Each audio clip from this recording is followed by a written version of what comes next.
Ceci est un clip d'un podcast plus long que vous pouvez retrouver en intégralité dans la playlist podcast sur la chaîne The Flares ou alors directement en cliquant sur le lien dans la description.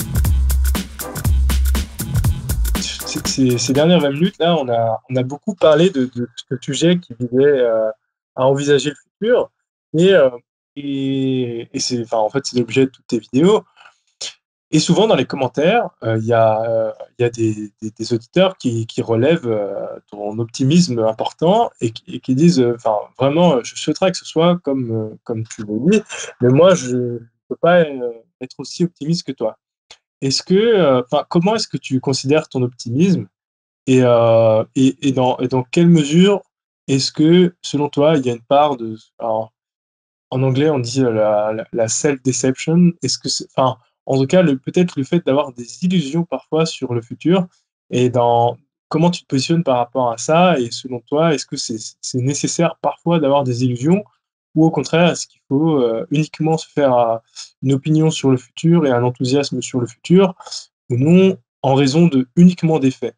Ouais, c'est intéressant comme question. C'est vrai que je l'ai aussi remarqué, qu'il y avait beaucoup de gens qui partageaient pas cet optimisme. Et j'ai aussi tendance à noter que c'est souvent en France, puisque d'avoir vécu dans les pays anglo-saxons, en l'occurrence l'Angleterre, la Nouvelle-Zélande et l'Australie aujourd'hui, et même de regarder énormément de contenu qui provient des États-Unis, j'ai l'impression que on a un peu un pessimisme national quoi en France. Et je sais pas si c'est culturel ou quoi, mais bon, après, moi j'ai tendance à dire, peu importe sa position vis-à-vis du futur, ce qui importe, c'est de faire des actions qui impactent.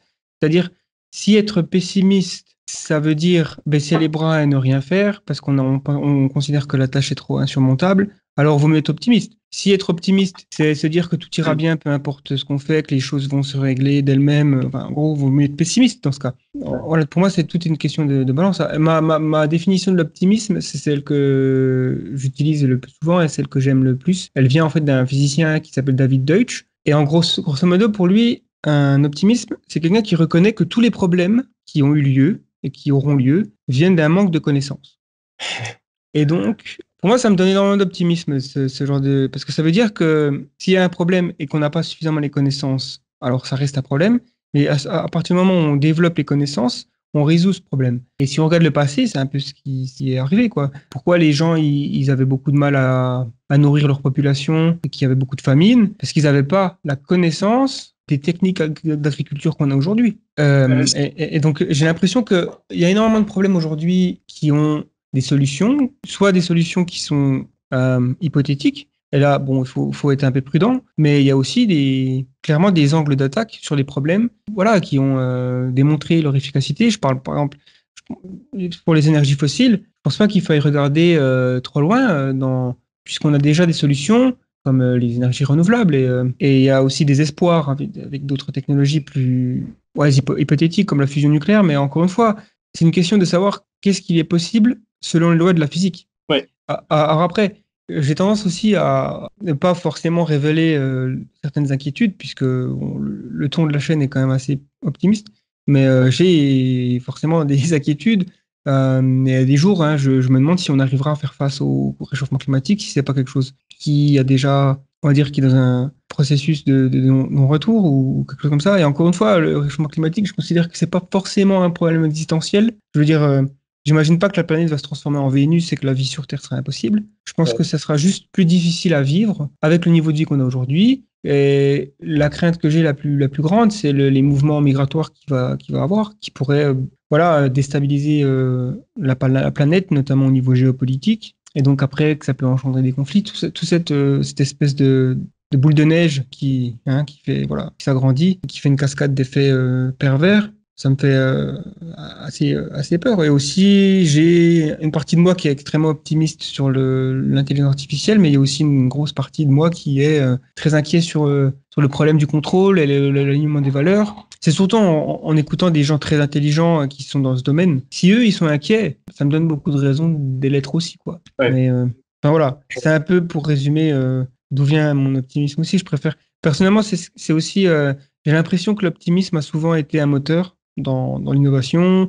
Tu vois, si tu te passes à la place d'un entrepreneur, s'il n'est pas optimiste sur le succès de son entreprise, quand même des chances que ça marche pas, quoi. Si tu pars dès le début en étant défaitiste, voilà, j'ai l'impression que c'est un peu le moteur de beaucoup d'actions. Après, il faut pas être naïf, faut pas être complaisant. Ça, c'est très important. Je dirais que voilà, il faut être rationnel, il faut faire preuve de. Bah, d'ailleurs, tu as un chapitre qui s'appelle Devenir un optimiste rationnel. Bah, je serais intéressé d'en apprendre plus sur ce que tu veux dire par là. Ouais, en gros, c'est une approche qui vise à.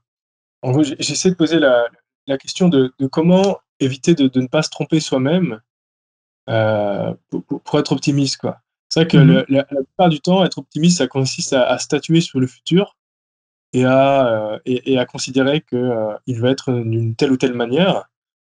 Et moi, mon approche a été justement d'éviter de tomber dans le piège de la boule de cristal et tout de même de permettre de donner des pistes pour envisager d'avoir une approche un peu plus sereine de l'avenir. Et donc, je ne sais pas si tu l'as sous les yeux, mais il y a notamment certaines approches comme ce qu'on appelle enfin, en gros, dans les thérapies cognitivo-comportementales, des outils de psychologie basés sur des preuves, il y a un certain nombre de boîtes à outils qui nous permettent de réviser nos croyances pour faire en sorte qu'elles ne nous affectent pas, en fait, qu'elles n'endommagent pas notre capacité à agir dans le monde, quoi. Et, euh, et voilà, je pense que avec des outils de psychologie basés sur des preuves, on peut arriver à, euh, à avoir des incertitudes sur le futur euh, et parfois, sans d'ailleurs, sans négliger l'importance des problèmes auxquels on fait face, on peut arriver à se détacher de l'affect que ça provoque pour rester fonctionnel. Ouais, c'est vrai que c'est tout à fait ça. Il y a une paralysie dans certains cas face à des problèmes. Et aussi, j'ai l'impression que la psychologie humaine, elle est quand même assez orientée vers le négatif. C'est-à-dire que pour des raisons évolutionnaires, c'est assez fascinant. J'aime beaucoup le sujet de l'évolution, la psychologie évolutionnaire. C'est-à-dire comment on a acquis des comportements à travers l'évolution. Et je pense que, par exemple, être capable de reconnaître le danger a joué un grand rôle dans notre capacité à survivre voilà, dans l'environnement. Et donc, c'est ancré en nous. Et on est moins capable de reconnaître le succès, j'ai l'impression. Par exemple, c'est beaucoup plus facile de reconnaître que son champ, quand tu étais un agriculteur à 10 000 ans, de reconnaître que son champ a été moins productif qu'une année sur l'autre, plutôt qu'il ait gagné 5% de productivité, quoi. C'est vraiment super intéressant parce que je pense que ça s'applique vraiment aux personnes qui essayent d'avoir un impact sur le monde et que ce problème, cette incapacité à reconnaître ou à être satisfait parfois de résultats positifs peut alimenter une insatisfaction qui peut poser problème pour la capacité à agir plus tard, quoi. Ouais, et puis on le voit aussi, je pense, par rapport au... Enfin, on voit à quel point la psychologie humaine, elle est orientée vers ce qui va pas, puisque en faisant des sondages, on se rend compte que la plupart des gens pensent que le passé était meilleur que le présent et le futur sera pire, malgré les preuves empiriques qui sont notamment popularisées par Steven Pinker dans de nombreux livres qu'il a fait. Et effectivement, quand tu regardes toutes les métriques, on va dire, de la condition humaine, la plupart ont augmenté. Il reste toujours la problématique des autres animaux et de l'environnement, qui là, effectivement, le progrès, on va dire, a été un peu moins impressionnant. Et peut-être que le passé était mieux pour la planète Terre que le présent. Encore une fois, la planète Terre, elle s'en fout un petit peu de ce qui se passe, quoi, hein. Si on anthropomorphise un petit peu, elle va secouer les choses et on va disparaître. Mais euh, par exemple, les animaux, effectivement, il y a plus d'animaux qui naissent et qui vont souffrir toute leur vie qu'avant, à cause de nous. Mais si on met ça de côté, voilà, la violence a diminué, l'éducation a augmenté, l'espérance de vie a augmenté, la médecine a augmenté, les maladies infectieuses diminuent, la mortalité. Enfin, on peut faire la liste, hein, d'ailleurs, j'en ai déjà parlé dans la chaîne et je parle souvent et j'aime beaucoup, moi, ce côté-là de voir que le présent est quand même la meilleure époque que l'espèce humaine a connue, quoi, et que c'est une tendance qui, est-ce qu'elle va continuer, c'est la question, mais Ouais. pourquoi pas, quoi. Bien sûr. Moi, J'essaye de ne pas me faire trop d'attentes. J'ai l'impression qu'avoir des attentes trop prononcées par rapport soit ouais, par rapport à notre capacité collective de résoudre ces problèmes.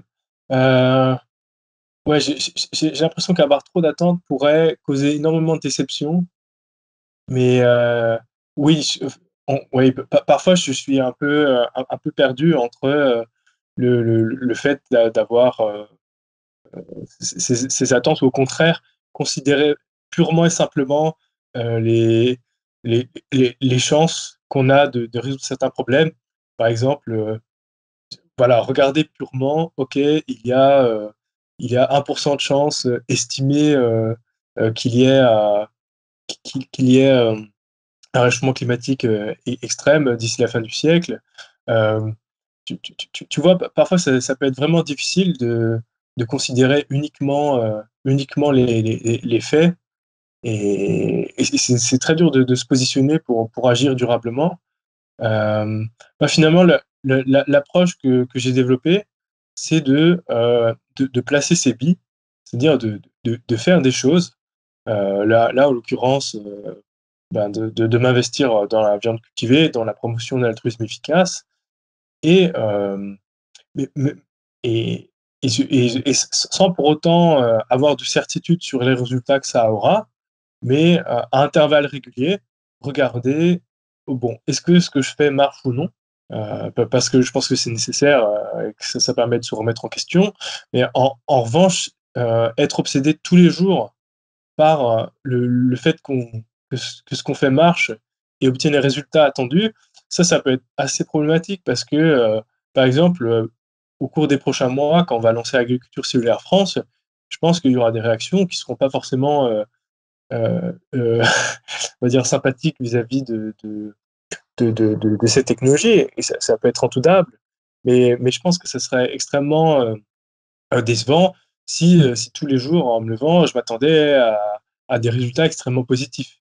Donc parfois, il faut savoir pondérer ses attentes et je trouve que c'est l'équilibre est vraiment pas facile à trouver pour quelqu'un qui, même pour toi, je pense, quand tu fais la promotion de certains sujets et que tu te rends compte que la réceptivité est pas géniale. Bon, j'ai l'impression que l'ensemble ça va, mais ça peut être difficile à vivre et ça peut parfois même remettre en question les efforts qu'on est en train de faire.